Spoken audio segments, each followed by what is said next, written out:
Breaking now. Motor വാഹന വകുപ്പ് ഉദ്യോഗസ്ഥർക്ക് താക്കീതുമായി ഗതാഗത മന്ത്രി കെ.ബി. ഗണേഷ് കുമാർ. ആളുകളെ ഉപദ്രവിക്കാൻ വേണ്ടി ചില ഉദ്യോഗസ്ഥർ നിയമമുണ്ടാക്കുകയാണ്. എത്ര പറഞ്ഞാലും പഠിക്കുകയോ മനസ്സിലാക്കുകയോ ഇല്ല. ഗതാഗത നിയമത്തിലില്ലാത്ത വ്യവസ്ഥകൾ ചിലർ അടിച്ചേൽപ്പിക്കുന്നു. സർക്കാരിനെയും വകുപ്പിനെയും കരിവാരിത്തേക്കാനുള്ള ശ്രമത്തിന്റെ ഭാഗമായാണ് ഇത്തരം നടപടികൾ. നിയമം ലംഘിച്ച് പ്രവർത്തിക്കുന്ന ഉദ്യോഗസ്ഥർക്കെതിരെ കടുത്ത നടപടിയെടുക്കുമെന്നും മന്ത്രി കെ.ബി. ഗണേഷ് കുമാർ റിപ്പോർട്ടറിനോട് പറഞ്ഞു.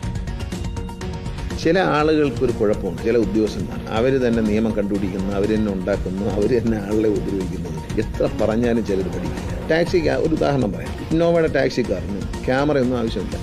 ഒരു ഉദ്യോഗസ്ഥൻ നിരന്തരമായി വരുന്നവരെ ശല്യം ചെയ്യുകയാണ്. അയാളുടെ മേലുദ്യോഗസ്ഥൻ പറഞ്ഞാലും കേൾക്കത്തില്ല, താഴെയുള്ള ഉദ്യോഗസ്ഥൻ പറഞ്ഞാലും കേൾക്കില്ല. ഇന്നോവ കാറിൽ ടാക്സി ഓടണമെങ്കിൽ ക്യാമറ വെച്ചിട്ട് വരണം. നെടുമ്പാശ്ശേരിയിൽ നിന്ന് ഒരാളെ കൊണ്ടുപോവുകയാണ്. വണ്ടി കയറ്റി ഒരു വണ്ടി നിറച്ച് 6-7 ടൂറിസ്റ്റ് വന്നു. ഡ്രൈവറും 7 പേരും ഉണ്ട്. അവരെ പെട്ടി എവിടെ വയ്ക്കും? കാരിയറല്ലേ വയ്ക്കാം, മേളിലല്ലേ വയ്ക്കാം. കാരിയർ വെച്ചതിന് ഫൈൻ അടിച്ചു കൊടുക്കും. നടപടിയും വേറെ നിവർത്തിയില്ല. കാരണം ഞങ്ങൾ ആരും കണ്ടിട്ടില്ലാത്ത, ട്രാൻസ്പോർട്ട് കമ്മീഷണറോ മറ്റൊരു ഉദ്യോഗസ്ഥരോ ആരും കണ്ടിട്ടില്ലാത്ത, നിയമത്തിൽ വ്യവസ്ഥയില്ലാത്ത കാര്യങ്ങൾ ജനങ്ങളുടെ മേൽ അടിച്ചേൽപ്പിച്ചുകൊണ്ട് സർക്കാരിനെയും ഈ ഡിപ്പാർട്ട്മെന്റിനെയും കരിവാരിത്തേക്കാൻ ഇതിനകത്ത് തന്നെ ആളുണ്ട്. അഷിൻ ഡിയേഗോ നമുക്കൊപ്പം ചേരുന്നു. Good evening Ashin Diego. മന്ത്രി പറഞ്ഞത് മോട്ടോർ വെഹിക്കിൾ ഡിപ്പാർട്ട്മെന്റിൽ, അതായത് ഈ ഗതാഗത വകുപ്പിൽ തന്നെ ചില ഉദ്യോഗസ്ഥർ, പ്രത്യേകിച്ചും MVD-മാർ സ്വന്തമായി നിയമം കയ്യിലെടുക്കുന്നു. അവർക്ക് ഇഷ്ടമുള്ള രീതിയിൽ അതൊക്കെ വളച്ചൊടിക്കുന്നു. അതൊക്കെ സർക്കാരിനും വകുപ്പിനും നാണക്കേടാണ് എന്ന് പറയുന്നത് ഗതാഗത മന്ത്രിയാണ്. യഥാർത്ഥത്തിൽ ഏത് പ്രത്യേക സാഹചര്യത്തിലാണ് ഈ പരാമർശം എന്നറിയാൻ കൗതുകമുണ്ട്. എന്തെങ്കിലും സംഭവങ്ങളൊക്കെ അദ്ദേഹത്തിന് മുന്നിലേക്ക് എത്തിയിരുന്നോ അഷിൻ?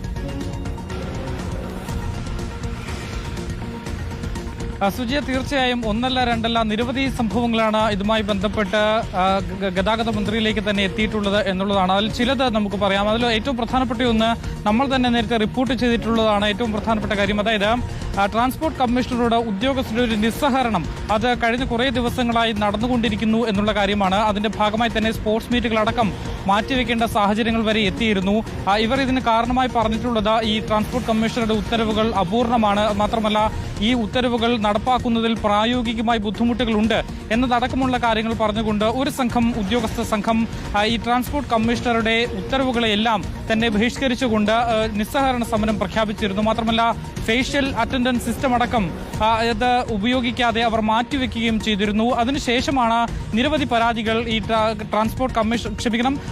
ഗതാഗത മന്ത്രിക്ക് തന്നെ ലഭിച്ചിട്ടുള്ളത്. അതിൽ ഏറ്റവും പ്രധാനപ്പെട്ടത്, ചില ഉദ്യോഗസ്ഥർ സ്വന്തമായി തന്നെ നിയമങ്ങൾ ഉണ്ടാക്കി അത് പൊതുജനങ്ങളെ അടിച്ചേൽപ്പിക്കുന്നു എന്നുള്ളതാണ്. ഇതുവരെ ട്രാൻസ്പോർട്ട് കമ്മീഷണറോ തനിക്കോ അറിയാത്ത നിയമങ്ങളൊക്കെ പറഞ്ഞാണ് പല ഉദ്യോഗസ്ഥരും അനാവശ്യമായി ജനങ്ങളിൽ നിന്ന് പിഴ ഈടാക്കുന്നത് എന്നുള്ളതാണ്.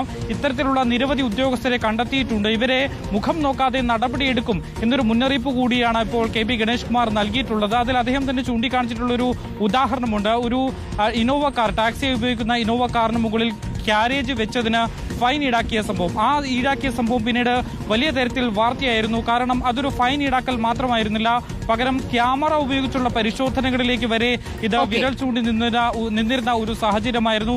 ഇത്തരത്തിൽ വ്യവസ്ഥയില്ലാതെ ആണ് പല ഫൈനുകളും ഈടാക്കിയിരുന്നത്. അങ്ങനെ ട്രൈബ്യൂണൽ വരെ അത് ഇടപെടേണ്ടി വരുന്നു, കോടതിക്ക് വരെ അതിൽ ഇടപെടേണ്ടി വരുന്നു എന്നൊരു സാഹചര്യം എത്തിയപ്പോഴാണ് ആ ഉദ്യോഗസ്ഥനെതിരെ നടപടിയെടുത്തിട്ടുള്ളത്. ട്രാൻസ്പോർട്ട് കമ്മീഷണറെ തെറ്റിദ്ധരിപ്പിച്ചു എന്ന് കാട്ടിയാണ് ആ ഉദ്യോഗസ്ഥനെതിരെ നടപടിയെടുത്തിട്ടുള്ളത് എന്നുള്ളതാണ്. ഇത്തരത്തിൽ പല സംഭവങ്ങൾ, അങ്ങനെയുള്ള സംഭവങ്ങളിലേക്ക് പോകുന്ന ഉദ്യോഗസ്ഥർക്കുള്ള താക്കീതാണ് ഗതാഗത മന്ത്രി നൽകിയിരിക്കുന്നത്. Thank you Ashin Diego.